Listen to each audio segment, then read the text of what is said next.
dert kimdedir bilinmez.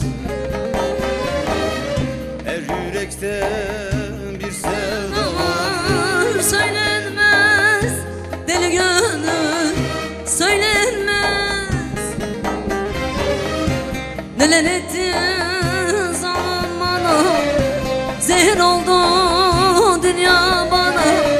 Gönül derdi her insana söylenmez. Kanan ağlam söylenmez, kurban olam söylenmez, Kenan olam söylenmez. Gönül derdi her insana söylenmez. Kanan ağlam söylenmez, kurban olam söylenmez, Kenan olam söylenmez.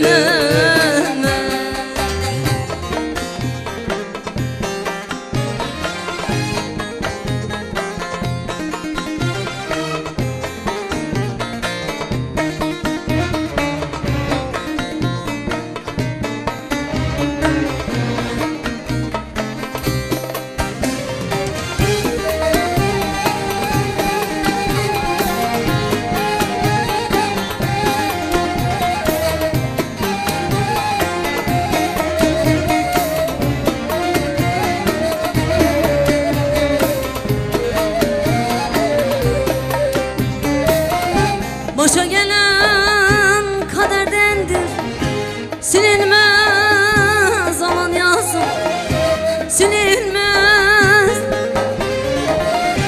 Benim yaram içerdedir, ey olmaz yürek sussun, ey olmaz.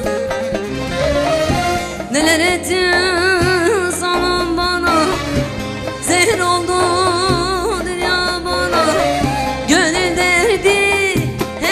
sana söylenmez. Kanan ağlam söylenmez, kurban olam söylenmez, Kenan olam söylenmez.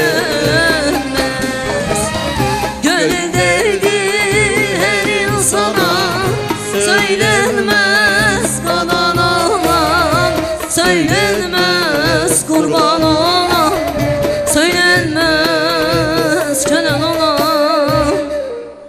söylenmez. Teşekkürler.